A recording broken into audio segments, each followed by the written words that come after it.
Conflicto armado en Colombia. El conflicto armado colombiano se ha caracterizado por ser uno de los más largos en el mundo, que ha dejado miles de víctimas a su paso.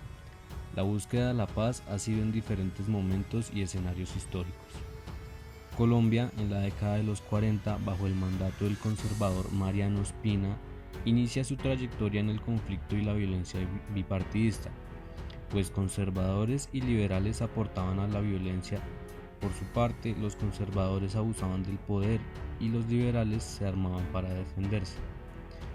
El 9 de abril de 1948 estalló la violencia en todo el territorio nacional por el asesinato del caudillo liberal Jorge Eliezer Gaitán, pues para una gran mayoría de colombianos era una alternativa para la presidencia.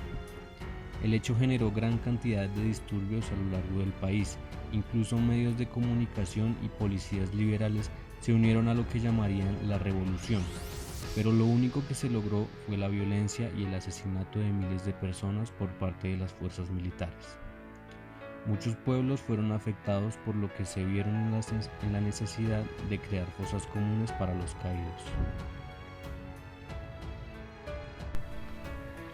Durante el conflicto se formaron guerrillas liberales y ejércitos conservadores paramilitares, y lo único que generó esto fue la escalada de la violencia, pues las poblaciones y las familias civiles eran las principales afectadas cuando dichos grupos armados los desplazaban para adueñarse de la tierra a lo largo del territorio nacional. Los enfrentamientos dejaron más de 300.000 personas muertas y desaparecidas hasta 1953. Cuando el general Rojas Pinilla llega al poder por golpe de estado en 1953, hubo una amnistía general donde la mayoría de grupos entregaron las armas. A pesar del apoyo de la gente al general, el bipartidismo continuó con los medios de comunicación, por lo que Rojas decide censurarlos. Y sumado a eso, las condiciones de la economía no eran las mejores, por lo que llega el fin de la dictadura y con esto el inicio de la repartición de poder entre liberales y conservadores, o también llamado Frente Nacional. Y aunque el bipartidismo violento disminuyó, los conflictos nunca terminaron. Entre 1964 y 1975, las guerrillas con mayor militancia fueron las FARC, el ELN y el M-19, con marcadas diferencias en sus ideales, pero con un discurso político supuestamente en función del pueblo. Dichas guerrillas no tuvieron el apoyo de los civiles por su actuar violento, y mucho menos tenían una capacidad militar que igualara a la de una nación.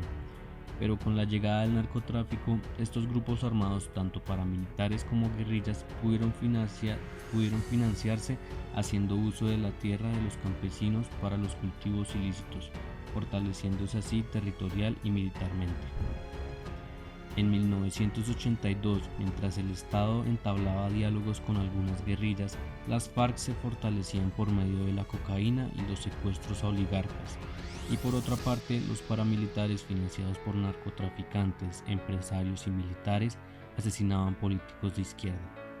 Fue entonces cuando el gobierno nacional decide declararle la guerra al principal financiador de la violencia, el narcotráfico, por lo que entre los 80 y 90 hubo un periodo de narcoterrorismo en las principales ciudades del país.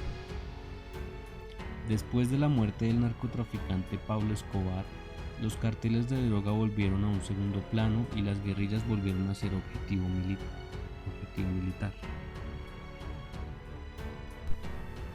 Durante el 2000 y 2008, la guerra de guerrillas se volvió insostenible, por lo que los militares durante años hicieron pasar civiles por guerrilleros caídos en combate para generar resultados durante el gobierno Uribe.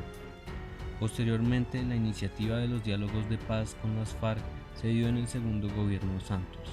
Dicho proceso lleva varios años y aún hoy en día, a pesar de que hubo un desarme bajo ciertas condiciones, es incierto el futuro del proceso de paz, pues las víctimas, quienes deben ser reparadas por los daños durante años, han pasado a ser a un segundo plano.